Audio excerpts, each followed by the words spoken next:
Welcome to Elevate Women in Tech podcast series. I'm Kellie Kwarteng, founder of Halzac and host of the Elevate Show. Our mission is to elevate women and girls in tech from the classroom to the boardroom. Today's episode is sponsored by BCS, the Chartered Institute for IT. BCS is the professional body for the tech sector. They're on a mission to build a trusted profession that can steer technology on a safe path and take on big challenges facing the world today. They know that every time a girl drops computing at GCSE or a female worker switches her career in tech to another path, it's a major blow to the profession and our collective potential. That's why BCS is using the power of their global community to bring about real change, reaching out across diverse communities, addressing biases, celebrating role models, supporting skills development and career opportunities. When EDI in tech is the norm in every lecture theatre, dev team and board meeting, that's when we unlock a profession that takes us into a fairer digital future. If you're a student, teacher, working in tech or a leader in tech, join forces with BCS and let's make the vision a reality. To find out more about the work BCS is doing in the sector and how to join them on their mission, go to bcs.org/bringiton.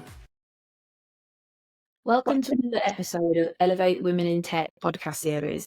Today we're speaking to Jenny Garrett OBE, who will be sharing her insights and expertise on diversity, equity and inclusion for women in the technology industry. Thanks for joining us today, Jenny. I'm really excited to delve into our conversation today for your episode Beyond the Service, where we will discuss the broken role of women in tech leadership, why attraction is not enough and retention is key, how companies can go beyond box checking, and the importance of allyship. So thank you, first of all, for being with us today. Thanks for the invitation. I'm really excited about our conversation. I do with all my guests that come on board. So to kick start us off, if you could, Jenny, if you could give our listeners a brief background about yourself and the work that you do in the space. Yeah, thanks so much. So for nearly 20 years, I've been running my business now. Prior to that, I worked in marketing and had my last role was a senior marketing role in a leading business school. I left there to start my own coaching business, which led into me developing leadership programs. And about 11 years ago now, I wrote a book called Rocking Your Role, which is a guide to success for female breadwinners, and started developing coaching programs and talks to support women and navigating work and life. When I looked out on audiences, I didn't always see people who look like me, the intersection of ethnicity, etc., or other characteristics such as people from the LGBTQ plus community. And I thought I wanted to make sure I spoke to a wider audience. And I started developing programs to help those from ethnically diverse backgrounds break through the glass ceiling and help everyone create environments where we all can thrive. And I ended up writing another book, Equality versus Equity, Tackling Issues of Race in the Workplace. Two other quick fun facts about me. I have a social enterprise called Rocking Your Teens that seeks to inspire teenagers and help them increase their aspirations. And I created the first and only coaching directory of executive coaches from ethnically diverse backgrounds, and we aim to connect them with corporates. Hope that gives you an overview. What an overview that was as well. I mean, 20 years of working with your own business and your career before that. And I know we've spoke about Rocking Your Teen, and it sounds like a fantastic organisation and doing some great work, and 2 books as well. So yeah, lots of things there that our audience could go away and research a bit more about. But if they don't do anything else, I would highly recommend that they connect with you on LinkedIn, because your content on LinkedIn is absolutely amazing, and I think that's how we connected to be here today. So let's dive into the topic one of the topics that we spoke about today. So despite efforts towards gender parity, women remain significantly underrepresented in tech leadership roles. With women making up just 26% of tech workers and a mere 9% of tech leadership positions, there was a substantial gap that's needed to be addressed, which is often referred to as the broken rung. So from your perspective, what are the most significant barriers preventing women from advancing into senior leadership positions like CTO and CIO, CISO, engineering manager, tech lead? What are you seeing that's holding women back? Yes, I think there are many things that are holding women back. I think the lack of representation is a problem. We look up and we don't see people who look like us. We may think that we have to become, macho, etc., be someone else in order to be successful, and we're not willing to sacrifice ourselves and our authenticity to do that. I definitely, there was a generation before this one who I think often said we sacrificed certain elements of who we were to get on. And I think that women now aren't willing to do that. They'd rather stay where they are. So I think the lack of representation is a problem. I think that the microaggressions or the culture that we experience in our organizations is an issue as well. If you feel there's a double take when you walk into the room because people are not expecting you to be a woman, if you feel that people are speaking over you because even though you're the expert in the room, someone else is going to have a louder voice or feels they can talk on your topic, these things can really stop us moving forward. These little microaggressions that happen on a daily basis, they cut, they're those tiny paper cuts, they make a difference, and they make us very sore and we don't move forward. And I think that not just not having representation, but actually just generally not seeing anyone like you can create self-doubt. So it's like, why am I here? If I'm the only woman in this team, what's the reason for that? Am I going to be found out? Do I deserve to be in here? The critic in us comes out as well and can stop us going for those roles. It can keep us in a small box saying we're safe here. If I step out, who knows what I'll be exposed to? So I'll stay where I am, and we don't move on. But also, thinking about my social enterprise, Rocking Your Teens, are young women encouraged into these tech professions? I'm not sure they are. I have a 20-odd-year-old daughter, and I remember them not making it exciting for her, not making her think that she could take on these roles. I really used to take her to coding classes at the weekend, and I didn't succeed. She didn't go into tech, but at least she had someone pushing her, but not everyone has that. So I think we've got to make it really attractive for young women. Yeah, I couldn't agree with you more. I think the representation piece, and that's something I am really active in the work that I try and do in the space, is really trying to fix that representation to really make people feel like they belong. So then, like you said, that self-doubt hopefully then starts to go away, because the more you see people that look like you, the more comfortable you feel to be there. And I was only reading a report from, I think it was PwC, and it was talking about the amount of girls at school age that are actually being presented with career opportunities within the tech sector, and the numbers were extremely low. I think it was like 16 or 17%, or it was a very low amount compared to their male counterparts, where it was substantially higher. So that stereotyping thing that happens earlier on, I think, is something we need to really overcome. So again, that representation comes through, and everything else is, like you said, the microaggressions. I know you talk a lot about this online as well. It causes a lot of damage, and I think people don't really realise the comments that they say, how, like I said, how deep they actually cut. In your experience, what practical steps can organisations take to repair this broken rung and create more equitable pathways for women to ascend into leadership roles within their own organisations? And what specific actions or initiatives have you found to be effective in this regard? Yes, I think they say that men are recruited on potential, and women on track record. And I think that is a big issue. We have to sort of prove ourselves time and time again in order to move forward. And I think that's what needs to stop. I think you need to see the potential in women and give them an equal opportunity to be successful. And the people who need to see that potential are often senior leaders in the organization. I'm a big fan of sponsorship. Sponsorship happens informally in organizations all of the time. But if you think about who's sponsoring it, it's senior leaders. Typically, they're male. Typically, they're white. Of course, not always. And they recruit in their image. They recruit their sponsees in their image. Oh, you have the same hobbies as me, same interests. We've got some commonality.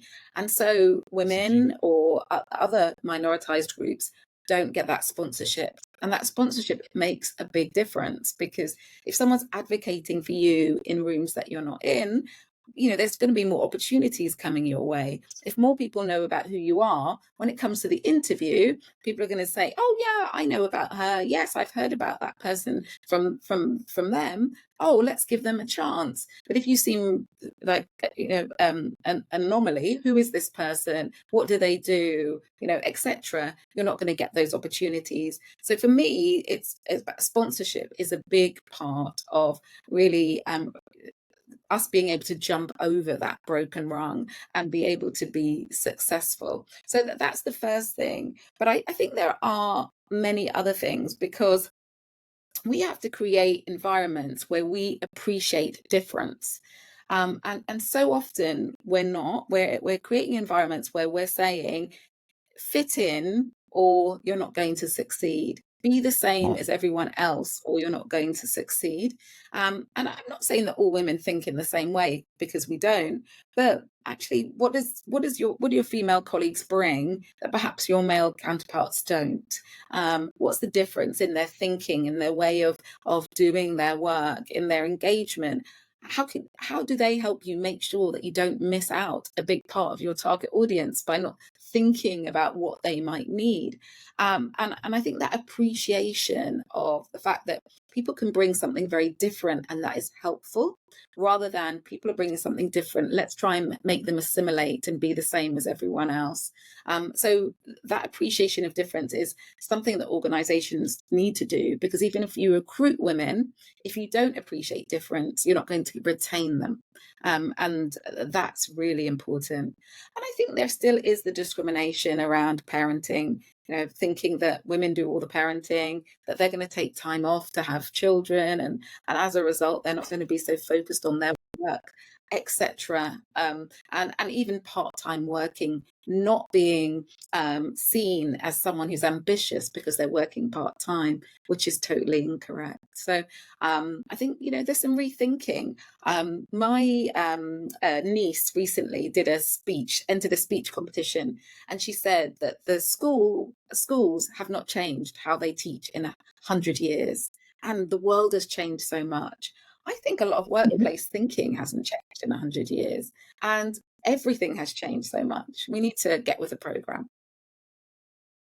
Love that. There's some great perspectives in there, and yeah, the sponsorship piece is key. That appreciation of difference, diversity of thought. If organisations aren't moving with the current times, I think, like you said, they're missing out on such a huge target audience for their products, for their services, by just not bringing in that appreciation of difference. And it sounds so basic, but it actually is that basic and that simple. And I think your niece is also something there. We should get her up and get her to be and talk about how not supposedly but industry needs to have a huge jump forward as well. She might solve a few problems for us. Then it is really disheartening to hear that that so many talented women have these frustrations, and a lot of women, particularly in tech, are leaving the industry before they actually get to reach their prime, their full potential. And statistics show that 50% of women depart from tech careers before the age of 35, and often it's citing things like discrimination, lack of advancement for opportunities, and unsupportive work cultures as contributing factors. Why do you think so many women seek to leave rather than stay and drive change within their organisations to, create a better future for the next generation? Well, it's exhausting. It's really exhausting. I've been there. I'm sure you've been there. That, day in, day out, having to sort of prove yourself, having to prove that you deserve to be in the room, trying to change perspectives when you are not in the majority group is really, really difficult. And we all have to prioritize our self-care. and our mental well-being, and it can take a real toll, especially if there's no confidants, there's no allies around you. One of the big things that I've noticed is that actually there are some great men, but they don't speak up. I've had female coaching clients and they've said, oh, this happened in a meeting. It was appalling. After the meeting, some of my male colleagues came and said, are you okay? But they didn't speak up in the moment. And this is what drives us away. If no one's speaking up in the moment, if I always have to fight for myself, I seem like I've got a chip on my shoulder. If I'm the one who's saying, oh, I don't appreciate your sexist comments, or please let me finish my sentence, I've got something to say here, or I'm the expert in the room, let me communicate. If I'm, or that's not funny, you might think it's banter, but it's not banter for me. I just seem like the miserable one, don't I, with the chip on my shoulder. But if my male colleagues actually said, yeah, that's not okay, I wouldn't like you speaking to my partner, my daughter, my mum, my sister like that. This is the kind of environment we are trying to create here. That would hold so much store, and that would take the weight of us. And I think we knew we didn't have to constantly fight our own battles on our own as a single voice, but we knew there were allies in the room who were going to actually speak up on our behalf. Wow, we'd stay. We would absolutely stay, and cultures would change. So I think that's one of the reasons we leave, because we're on our own, the single voice, shouting and seeming like we are the difficult ones when we're absolutely not. Yeah, couldn't agree more. I think allyship it is so important, and like we said, there are some fantastic male allies out there, and for any women that might be listening into the show today and thinking, I need to get an ally. How do I find an ally? I'm in this meeting room, I'm in this board meeting, and I'm being cut over, I'm not having my voice. Do you have any advice for women who take some practical steps to really kind of, those men are coming to them afterwards saying, hey, are you okay now? How do they turn that around, maybe to have that ally in the room rather than the outskirts on the outside? Have you got any tips for women listening in? Yeah, that's a really great question. And I think it is important to ask people to be an ally and speak up in the moment. I think that quite often people don't know how difficult we're finding it as women. I think they're shocked. They always say, oh, why didn't you tell us before this was so bad? We thought you were okay. So I think sometimes people don't realize how tough it is to be a woman in a male dominated environment, because we are being tough and we are, showing up as though we're okay. So I think it's about finding someone who you can be vulnerable with. And often you probably have had the nod from someone in the organization who does, in small ways shows their support for you. I would seek out those people and say, I'm finding it tough. I'm always the one saying this. Is there any way you can support me and be an ally to me in these situations? So it's not always myself. So that's what I would do. I would find those people who you just get a sense are on your side, and have a conversation and explain your situation and how difficult you're finding it. The other thing that came from the Obama administration that you might be familiar with is that the women, although they were in a minority, they clubbed together. So just say we were in a meeting together and Kellie, you have been spoken over. I would say, oh, I was really interested in Kellie's point. Can we let her finish it? So, us as women, we can come together, because one of the things, and I'm sure you've heard it, Kellie, is that women always say, oh, I've had a female boss and she was the worst boss and she didn't stick up for me. And because we have high expectations, I think, of other women in the organization, and sometimes they're finding it as hard as we are. But if we can find ways as women to support each other and be allies to each other, it's a great thing. Is it Madeleine Albright? There's a place in hell for any woman who doesn't support another woman. I think keeping that in mind always helps.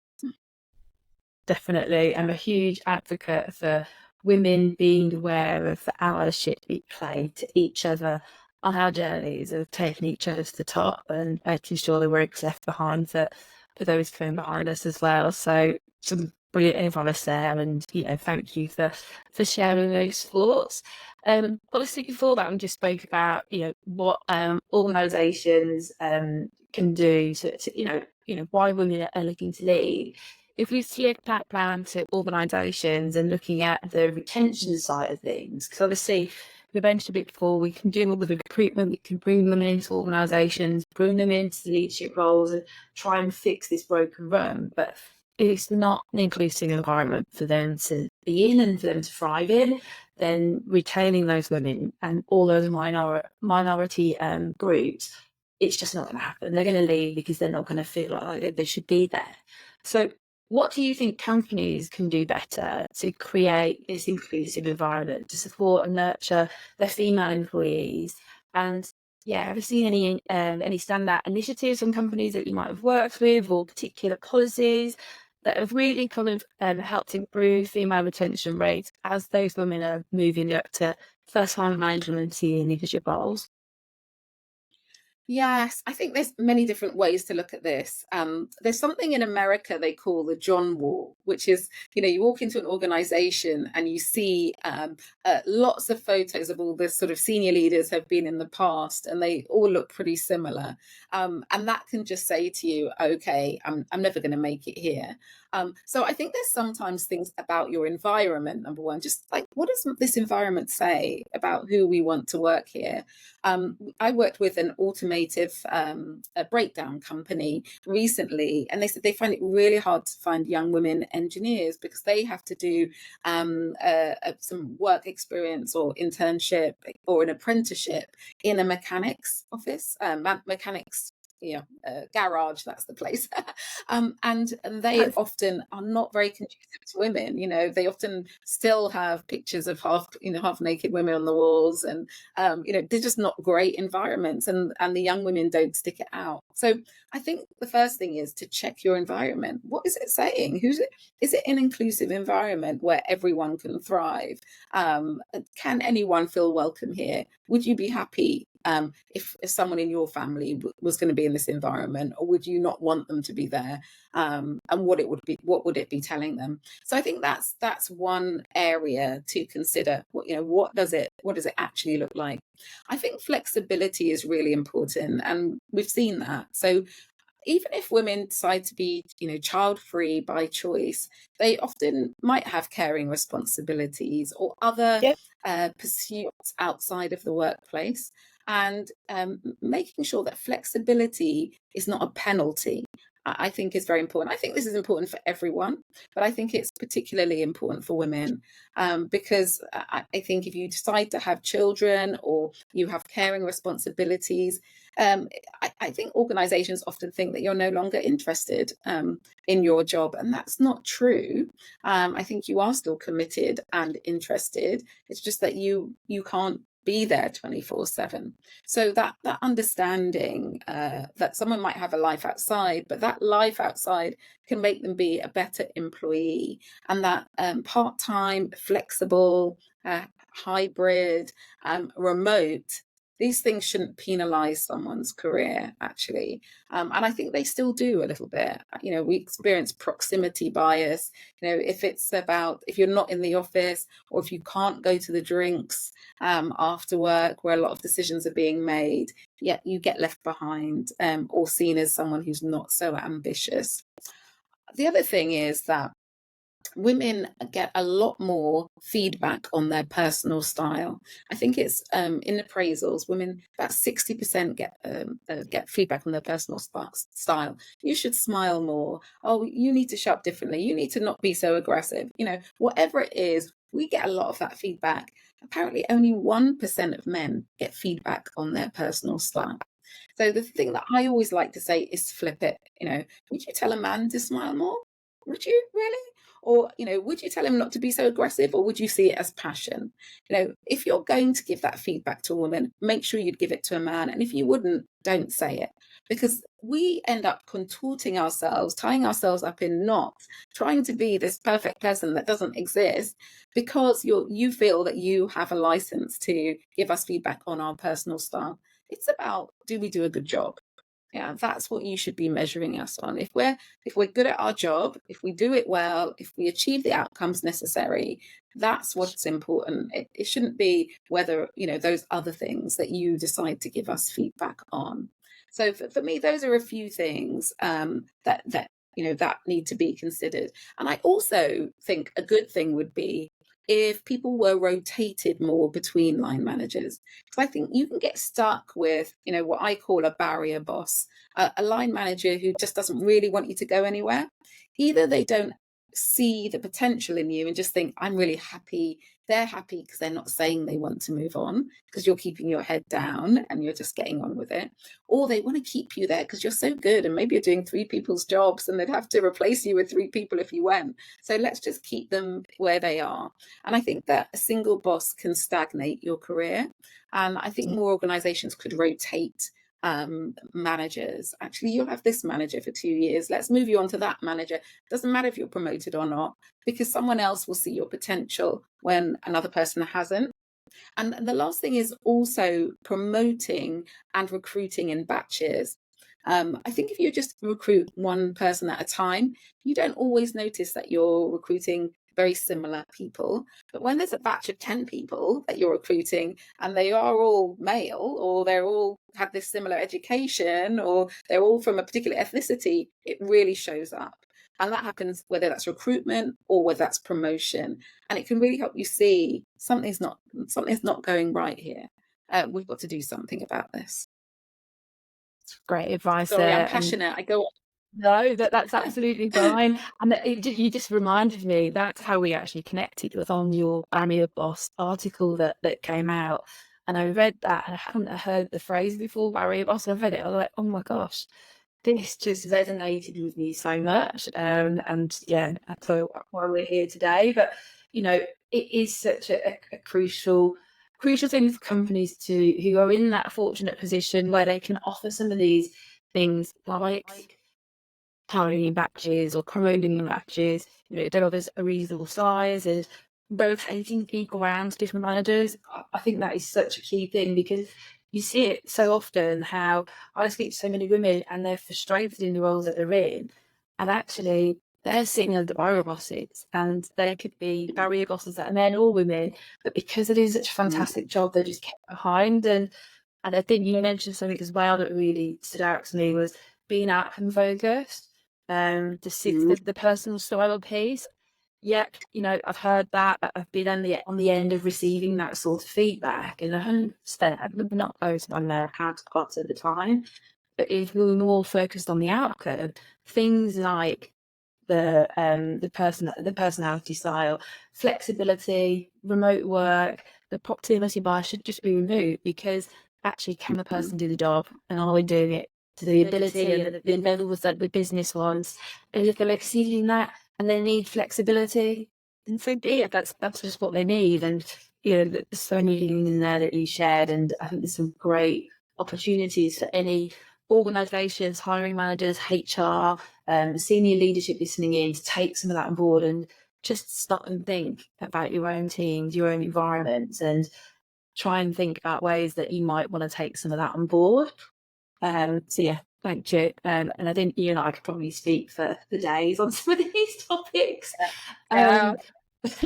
Well, many companies have DEI programs and initiatives in place, and if you looked at most of the large corporates now, I would be shocked to find a big corporate not having some sort of DEI strategy or person that managed it for them in place. However, some critics argue that these efforts can sometimes be a mere box-ticking exercise, or a quota-filling measure, or a nice kind of thing on their website that they can put out to show that they are doing something within the DEI space for all. How can organisations, in your opinion, move beyond tokenism and truly embed equity into their core values and practices? Yeah, it's a brilliant question and a really important one. I think we're you're absolutely on the money when you say it can feel performative. It can feel like a tick box exercise. Let's do 2 hours of training, tick, we're done. And we don't have to think about this anymore. Let's go back to doing things as they were. I think one of the important things is a long-term commitment. If this could have been solved in 2 hours, it would have been done already. It's something that requires constant vigilance. You have to keep looking at it. You have to keep thinking what's working, what's not working, what's changed in our organization. And so monitoring the data and having an ongoing commitment to change is very important. I also think that it's not trying to do everything. Quite often, where you go in terms of trying to make change, has an impact on other areas. And so not having this initiative overload, let's throw everything at it and see what sticks. But maybe let's focus on a couple of things this year, and let's then expand, see what's working and see how we can build on it. I think that's really important. I also think listening to the voices of your staff is key. And many organizations have employee resource groups. They will have a lot to say on what needs to be done. They've got the lived experience of being in your organization, and doing something without speaking to them, I think, is a mistake. So how can you involve them so they understand, so they can feed into you, this is what's needed, this is what's not working, and actually let's do something about it. And I think, there is a little bit of a pushback with D&I, particularly in the US at the moment. And I think that's because we haven't involved everyone. So sometimes it feels like you're just focusing on women, or you're just focusing on people from ethnically diverse backgrounds. And actually, it's always about bringing everyone with you. So everyone has a role. When I'm talking about women, I'm talking about sponsors having a role in supporting women. When we talk about other groups, everyone can be an ally. And I think everyone needs to understand their role in that, rather than you win, I lose. Actually, we can all win. This is not the oppression Olympics. And yeah, it's, one of the things I write in my book, which people quote back to me most, is for everyone to win, no one has to lose. And, and I think that is the key. That is one of the keys that really helps us sustain the momentum around diversity, equity, and inclusion. Actually, it just expands the good stuff that happens. It doesn't remove any good stuff from anyone. And it means that the colleague that you have next to you will be able to be more productive, more helpful, more creative, help you do your job better. It doesn't take away from you. So in terms of your question, which was about actually how can we do it not in a performative way, it's really about taking everyone with you. It's about focusing on a couple of things, and it's about measurement as well. Knowing what your data is, seeing the progress, and seeing where else you need to work. When we engage with organizations, it's usually over a minimum of 3-year period, because we know things, the world doesn't change in a year. And over 3 years, we can really embed some new behaviours. We can really see change in people's roles, in what they're doing. And we know then, there's something much more sustainable going on that we can walk away from, and the organisation can continue. Perfect. Do you think it's valid for the companies to really have a commitment that goes beyond, those performance measures that we just mentioned? Do you think having D&I as a corporate priority and as a key strategic priority for the whole organisation is something that organisations need to be doing? Because you see it so often, we're going to impact X, and we're not really all leadership, or we're going to do whatever it may be.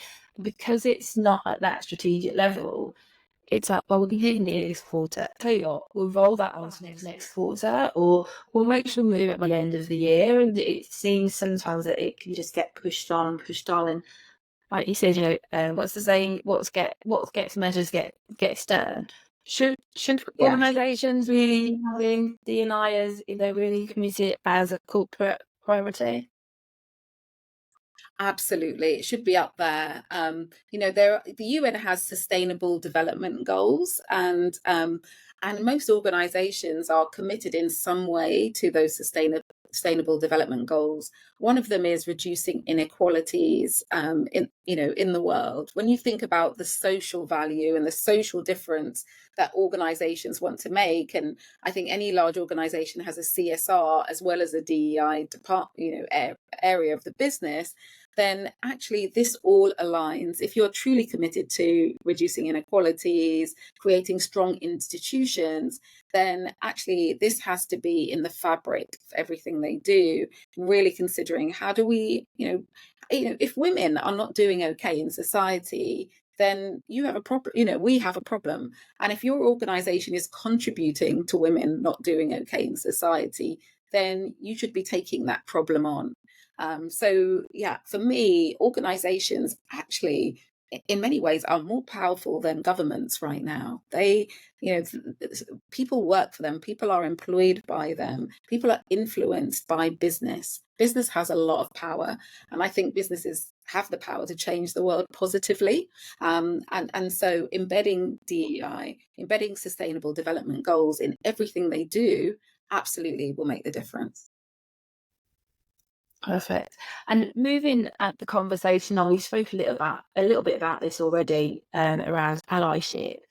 If we was to talk about allyship and the important role it has on driving positive change, would you expand on why allyship, particularly from men, but also from women, who mentioned it before, supporting other women is so crucial for the tech industry? And what does effective allyship really look like in practice? Yeah, so I think allyship is very important because it's positive and practical. Too often when we talk about gender inequity, for example, people are thinking, well, I'm a good person. Isn't that enough? I don't go out of my way to be sexist. Shouldn't that just do the trick? Or people say, I don't know what I should be doing. But when we think about allyship, the positive and practical nature of it is really helpful. There is no shame and there is no blame with allyship. And there are also positive and practical steps that you can take to be an ally. It can start from things just, actually let me try and understand women's experience. The wonderful thing about the world now is there are podcasts like yours, there are YouTube videos, there are articles out there. If you want to understand the experience of a woman, you can find it. And so you can research, and researching and understanding women's experience, although you might never be a woman if you're perhaps not a woman doing that, will really help you. There are so many good books out there as well. So an act of allyship could just be maybe understanding the experience of women returners, understanding menopause, understanding what it means for women and their careers when they go to parental leave, for example, understanding what it feels like for a woman to work in a male-dominated environment, etc. So that's an act of allyship. Allyship can also look like speaking up in the moment when you hear something and you think, that's not okay to say. Something that, sometimes women hear things like, well, doesn't your husband earn enough? You probably don't even need this job. That sort of thing has been said to women before. And actually someone else saying, you wouldn't say, how much does my wife earn? This is not an appropriate thing to say. Or what do you mean by that? And I think there are really curious ways we can go about doing that. So I like the acronym TED, tell me more, explain, describe. So you could say, could you tell me a bit more where you're coming from when you say that? Or can you explain, what you mean by that? Or describe a little bit more where you're coming from. So do it in an inquisitive way. I think allyship in an inquisitive way works really well. Another thing you can do is separate intention from action. So it might be, when you mentioned, that person's husband's salary, for example, you probably didn't mean anything by it. But actually, I think we're crossing the line there, because however much money they have or their partner has is not any of our business. It's about, do they do a good job, and what do they deserve to earn for the work they do. So when you separate intention from action, that's really helpful, because the person hears you saying, you're not a bad person, and we know you didn't intend it, but actually you can do something different. And the third way that I actually like is, in a way, walking in the person's shoes. It could be, I used to say things like that. Think, oh, women just came to work for pin money and they were supported. But I've learned that that's really not appropriate. Many couples need both of them to earn in order to just live these days. And it's also just none of our business. So I've learned that I don't say things like that anymore. And you might want to think about the same. So you're not saying you are terrible. You're saying, well, I've been not right myself, and I'm trying to be better. And here's the insight and the learning that I have had. So allyship for me is very active. It's calling in, as I've just described, in 3 ways. It can be amplifying as well. Oh, they just said that. Yeah, I think that's a brilliant idea. And let's hear more about that. So these are ways in which you can be an ally. Perfect. And I think the key thing for me with being an ally as well is you don't have to wait for anyone. You don't have to wait for your organisation to set up a program or anything else. If you want to be an ally, do it today. Do it right now. After these podcasts that you're listening to, go out there and think, how can I be a better ally to whatever group, whatever person it is that might be struggling within the organisation that you're in. And I think some of those tips that you gave, Ted Acne, can't tell the I really like that. Very simple, really effective, and easy to go out and use. And I just think if we can all be a bit more aware, educate ourselves, like we said, there's so many resources out there now. And the world will be a better place, and it will enable everyone to be better versions of themselves and do the things that they all should achieve and be able to do. So yeah, I really love that. Thank you for sharing. We're right at the end of the episode now, and it feels like the time's gone super quick. But before we wrap up, could you share your 5 top tips or pieces of advice for our listeners? These could be actionable steps to help them become more effective, allies and advocates for gender equality in the tech workplace, or just general tech tips for women in tech navigating through their career into leadership.